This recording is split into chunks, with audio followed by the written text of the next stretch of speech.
Okay, welcome to the commentary for the Neo-Bedouins article.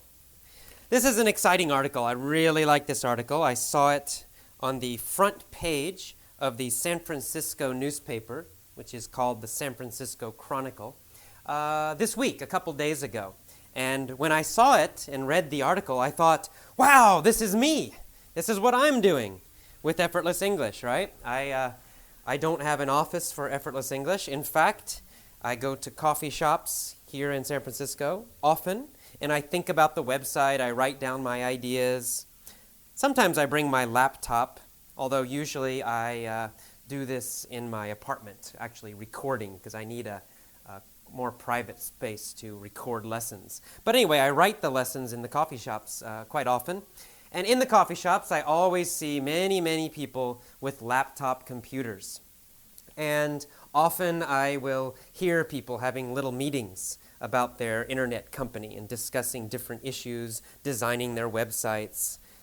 It's very exciting, actually, to be here in San Francisco at this time, especially being involved with an internet business, with internet teaching, because really, in America, this is the epicenter of computer technology, of IT, internet technology. It's all right here. It's happening here most of all. Silicon Valley, you've probably heard of Silicon Valley. Silicon Valley is the place in California where there are many computer companies.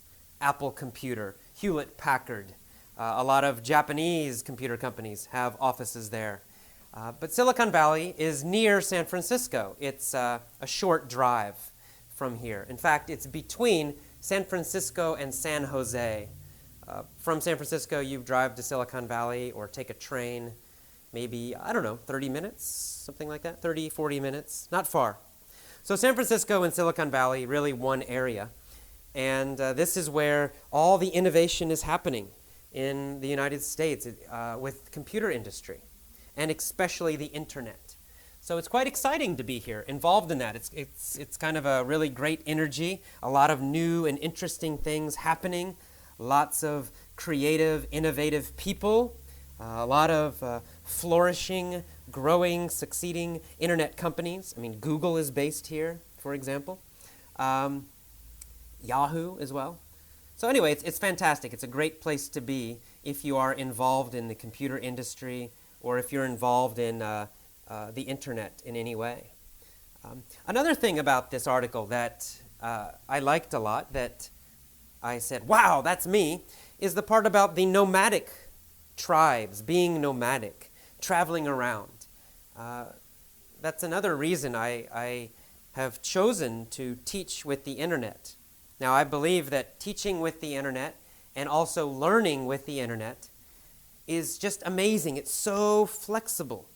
You can be nomadic and still have a business. You can be nomadic and still have all your English learning materials, right? With your computer, the internet, and your little iPod. That's all you need. You can go anywhere. You can travel to a beach in Thailand, but still study English. Right? You've got your iPod, that's all you need. There's internet connections everywhere. So it's very simple, and it's so much more flexible than in the past. It's the same for me with Effortless English. I can do Effortless English from anywhere. So if I want to travel to Mexico, I can go to Mexico and continue to work on the website. I can travel to Thailand. I can live in Thailand and still do the website, still build Effortless English. I can move around, I can be nomadic. And I love that because I love traveling. The reason I love teaching English is that it connects me to people all over the world. I just love going to different places in the world. I love meeting new people. I love seeing and learning about new cultures. It's just fantastic. It's really exciting to me. I have a lot of emotion about this topic because this is why I'm doing it. This is why I'm doing Effortless English. It's just really exciting. It's an exciting time. Another key point in the article is about this idea of self-employment. right? It's not just nomadic employment. It's self-employment. It means you are your own boss. And this idea that the job market is insecure, right? There's a lot of insecurity now. In my father's generation, he worked for IBM over 20 years, one company. That was normal for him. But here now in my generation and younger in the United States, that is not normal. Almost nobody works for the same company for 20 years. It doesn't happen. They get fired, they get laid off, right? Because older workers are expensive and the company wants to save money, so they cut their older workers. There's just no job security in America anymore. It's a reality. Now, for me, I don't mind.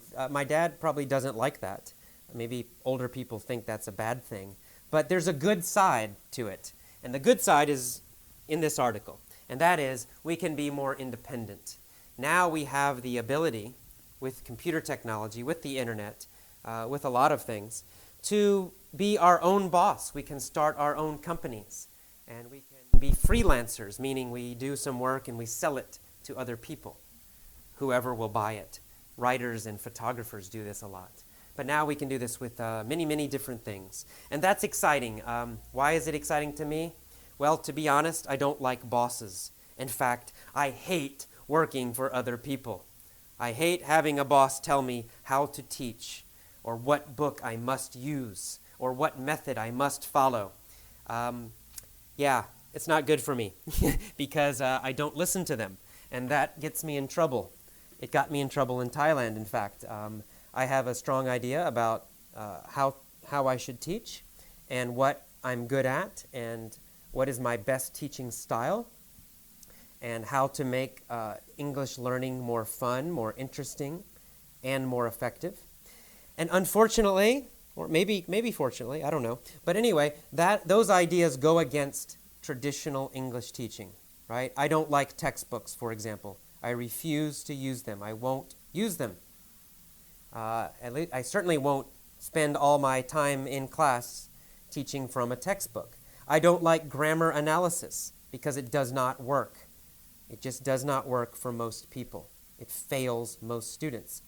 So I don't like doing things I know are failures. I don't like doing things I know will not help the students.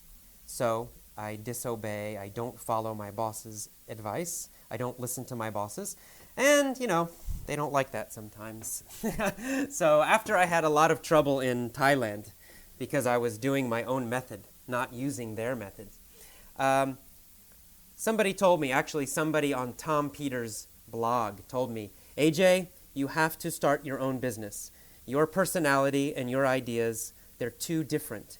You will never be happy working for another person. You must be an entrepreneur. You must start your own business. And that's when I started really thinking about, I need to do this myself. I want to teach the way I feel is best, the way I'm the best at teaching, the best style for me, and what I think is best for students. That is always what I want to follow, not some rule from a company, not some principal or boss's rule. I want to do what I think is best. So the only way to do that, really, is to start your own business. And it doesn't matter, even if you're not a teacher, if you're a doctor, and you want to treat your patients the best you can treat them, and you have your very strong ideas how to do that, well, you have to have your own business, your own medical practice, your own medical business to do that. If you work in a hospital, you probably have bosses telling you what to do. If you're a business person, maybe you have strong ideas about what is right and what is wrong. If you have your own business, you can follow those. But if you work for someone else, well, they might want you to do things you think are not good or not ethical, right? Not moral. Maybe you think, I don't want to lie to my customers. I have to tell them the truth. And if I make a mistake or something is bad, I have to tell them the truth. But maybe your company says, no, you have to lie to them. Right? Some people, in fact, a lot of people don't like that. Well, the only way to follow your own principles is to have your own business. And so anyway, that's the long answer to why I love self-employment, why I think it's great. Unfortunately, right now I am a part-time Bedouin. In fact, a lot of these Bedouins you see in the coffee shops, a lot of them are part-time with a startup, with a new company. You know, you have no money, right? You have very little money. So usually you have to work another job at the same time while you build your company. So I'm doing that right now. I'm building Effortless English slowly, but I don't have enough money to do it all the time. I can't do Effortless English full-time right now. I did not borrow money to start this website. I do not want to borrow money. I don't want a bank controlling or owning the website. So I want it to be mine so I can do it my way. So right now I'm teaching classes here in San Francisco to students in San Francisco. And I'm doing the website part-time. I'm a part-time Bedouin. In the future, I hope to do it full-time. And that's what a lot of these internet companies are doing. And you see these people in the coffee shops. Many of them are part-time. Some of them are full-time. Maybe they're making enough to survive. And they're trying to build their business. And they're trying to do it in a very cheap way without borrowing money from a bank, or at least borrowing a very small amount. And that's really exciting if you think about it, because anybody, any Effortless English member could start their own business. You can start your own business on the internet. Get a laptop computer for, I don't know, Apple's are about $1,000. I think Windows would be cheaper. So you get a laptop computer. I mean, that's expensive, but compared to the past, it's very, very cheap. In the past, you had to borrow $10,000, $100,000. Well, now $1,000, you can use a credit card if necessary, or you can work and save your money. You can get a laptop computer. You can get internet connections for free in some coffee shops. I know in America you can. In Thailand, yes, I could do that sometimes. In Bangkok, I found free internet access. Or you can find it very cheap somewhere. And you get a cell phone for your phone. That's all. You have your business. You're ready to go. Now you have to, of course, find a website. You can start a Yahoo store, or Google has internet business programs to help you create your website. And they're also quite cheap. So this is an amazing opportunity to start your own business if you want to. So I encourage you, if you have thought about in the past, maybe I should start my own business. Well, do it. Do it. Try it. You can do it part-time. Keep your normal job. Start your website. It's okay if you don't know what to do. When I started Effortless English, I didn't know anything. I didn't know anything about business. I still don't, really. I just tried things. I started it. I tried something. Sometimes it worked. It was successful. Sometimes it failed. If it failed, I got rid of it. I threw it away. And then I tried something else. That's how I am developing Effortless English. I just try things and try things and try things. Some things are good and I keep them. Some things are bad. I throw them away. That's all you do. That's it. That's the key to starting your own business. Just start it cheap, try things, keep the stuff that works, get rid of stuff that fails. Keep doing that again and again, every year, every month, every week, every day, and you will build a business. So good luck. I hope that more people will do this because it's very exciting. And it feels so good to have something yourself. It's yours. You are building it. You are responsible. That's big. That's huge. It's really important, and it's a good feeling. I love Effortless English. I don't care if I make a lot of money or not, but I really love being responsible for it. I love that it's mine, that I'm building it together with learners. No other boss, nobody telling us what to do. It's fantastic. It really is great. All right, so I encourage you, become a neo-nomad, become a neo-Bedouin yourself. All right, see you next time. Bye-bye.